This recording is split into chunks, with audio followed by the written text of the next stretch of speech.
Bob Furuia, eu já disse aqui, eu adoro jogar, disputar, mas também adoro ganhar. Ah, sim. Mas quem não, né?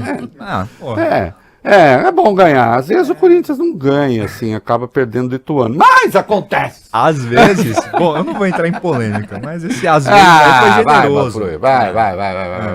Vai. Ó, tá cheio, tem um cara lá, tem uns problemas ali com um Bitcoin lá no seu time, que o cara nem sabe o que que é. Não, mas Bitcoin não é do time, com é moedas, criptomoedas, não é Bitcoin, é criptomoeda.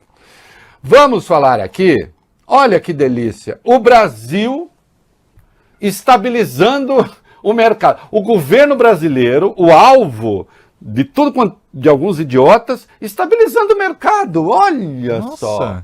Quem diria, hein? Quem diria, companheiro, mais uma vez nós estamos servindo a estabilidade do sistema capitalista. Vamos falar um pouco aí do que aconteceu com os mercados aqui no Brasil, a razão disso, o que aconteceu. Vai lá, vai.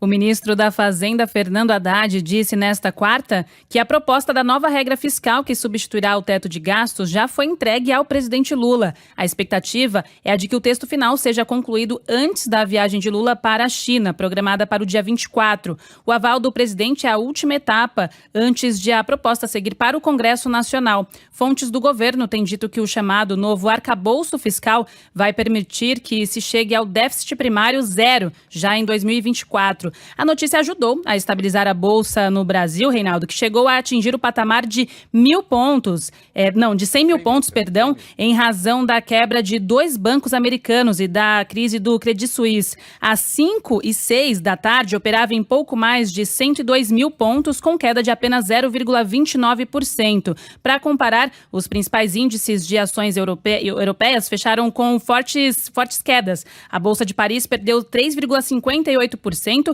a de Frankfurt 3,27% e a de Londres 3,83%. Já a de Milão recuou 4,61% e a de Madrid 4,37%. O índice do setor bancário europeu caiu quase 7%. Veja só, teve a quebra dos 2 bancos, né? O Silicon Valley Bank e um outro, nos Estados Unidos. Aí tenho medo de que a coisa vire uma crise sistêmica. E aí quem entrou o Credit Suisse. Vai lá, Bob Furuia, vai. Depois eu falo do conjunto da obra. As ações do banco suíço, né, o Credit Suisse, chegaram a cair até 30% nessa quarta-feira, apesar das tentativas do presidente do segundo maior banco da Suíça de tranquilizar, né, os investidores no mercado febril, né, diante dessas instabilidades do setor bancário, como o Rei trouxe, 2 bancos americanos entraram em falência, né? A ação da instituição, considerado o ponto frágil da rede bancária suíça, chegou a perder 30% e atingiu o mínimo histórico, 1,55 francos suíços. No fechamento da Bolsa de Zurique, né, a queda foi de 24,24%, com uma capitalização de pouco menos de 6,7 bilhões de francos suíços. Isso dá mais ou menos uns 7,2 bilhões de reais. O presidente do Credit Suisse, o Axel Lehmann, ele descartou que o estabelecimento precise de ajuda do governo, mas as declarações dele não conseguiram acalmar os mercados. Ele afirmou o seguinte: não é um tema. Ele falou isso durante uma conferência do setor bancário na Arábia Saudita e disse: temos índices financeiros sólidos, um balanço sólido, né? O Credit Suisse, vale lembrar, está abalado por vários escândalos, registrou um prejuízo líquido de quase 7,3 bilhões de francos suíços, quase 8 bilhões de reais, isso no ano passado. Pior resultado... Isso. Quase 8 bilhões de dólares. Perdão. Esse foi o pior resultado de um banco suíço desde a crise financeira de 2008, quando a instituição registrou um prejuízo superior a 8 bilhões de francos, né?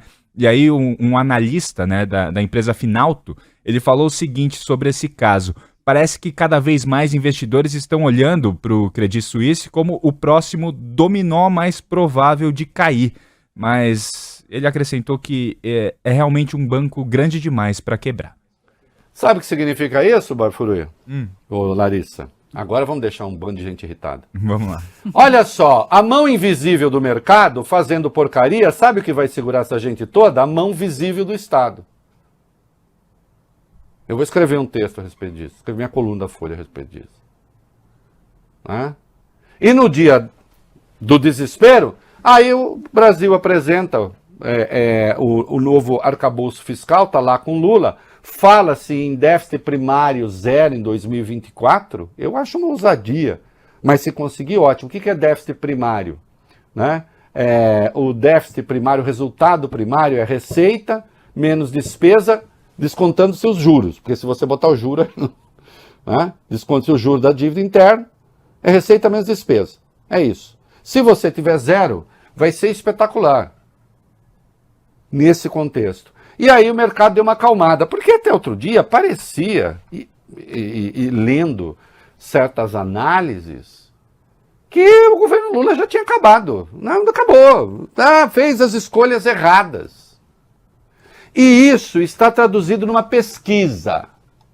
Saiu hoje uma pesquisa Quest feita com 82 executivos de mercado, de fundos de investimento.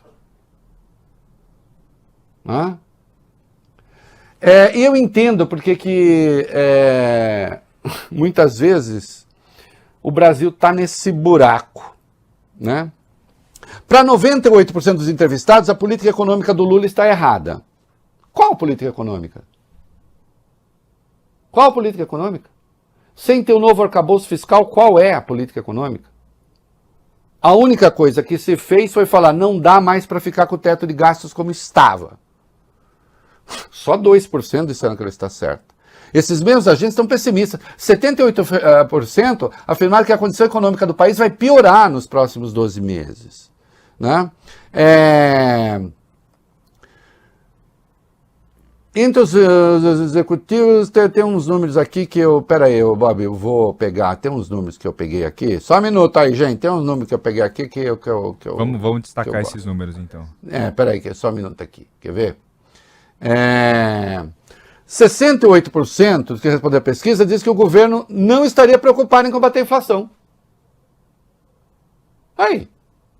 Bob, Larissa, por que o governo não estaria preocupado em combater a inflação? Eu já sei. É porque o Lula criticou a política de juro.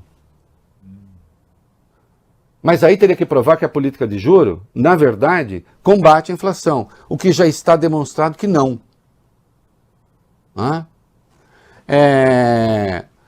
Só 10% confiam na Haddad, 38% não e 52% mais ou menos. 94% dizem não confiar no Lula. No Bolsonaro, 74%. Um pouquinho menos, bem menos, aliás. Então, na verdade, 20% confiam. Cuidado, hein, brasileiros. Seu dinheiro pode estar com um cara que confia no Bolsonaro. Sabe o que é? Eu vou fazer um retrato desse perfil. Isso aqui não é gente... Com a devida vênia, essa gente não sabe nada de Brasil. Essa gente está corroída por uma visão pervertida de mercado que eu chamo de mercadista. Não tem visão estratégica sobre o país. E flerta com uma ética, com uma moral degeneradas. A verdade é essa. Porque essa gente está respondendo essa pesquisa não está no éter. Essa gente existe, interfere no mercado e aprovava o governo de Jair Bolsonaro. Isso é inequívoco. E o governo de Jair Bolsonaro legou o que nos legou. O governo de Jair Bolsonaro que essa gente aprovava é aquele que deixou 34 milhões para Minha Casa Minha Vida. É aquele que entregou um orçamento que não previa os R$600 do Bolsa Família que ele mesmo havia prometido. Não é? É aquele que reduziu o meio ambiente à miséria absoluta. Que não fosse a tal da PEC da transição que eu apoiei e apoiaria quantas vezes fosse necessário, não teria nem como estruturar o seu trabalho. Que ia tirar 20 bilhões da saúde. É desse governo que isso, a que chamam mercados, gostava. Quer dizer que todo mundo é mau? Nem sei quem são essas pessoas, não sei que cara tem. Agora, não dá para fazer de conta que essa gente não existe, essa gente existe.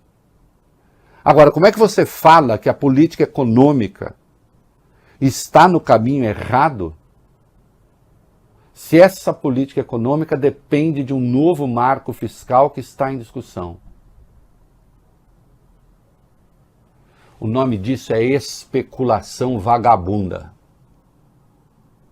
Entende? Atendendo a alguns interesses que precisam ser estudados. Essa é que é a verdade.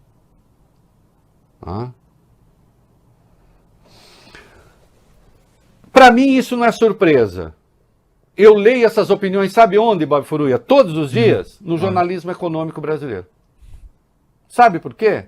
Porque as fontes do jornalismo econômico brasileiro são essas pessoas. São operadores de mercado que opinam sobre o próprio interesse. Essa é a verdade também irrespondível.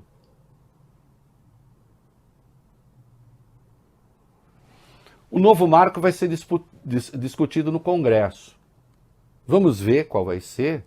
Agora, espero que os tais mercados vão lá pressionar o Congresso também. Não é? Incluindo os jornalistas de economia. Pressionem também o Congresso. Porque o país de que vocês gostavam foi esse que nós vimos.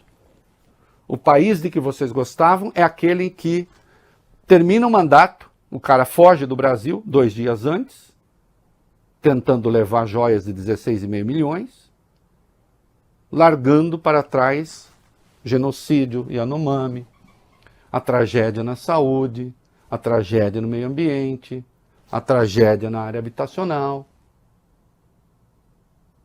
Esse era o bom Brasil de vocês, né? E vocês se dizem liberais? Bom, liberais não são.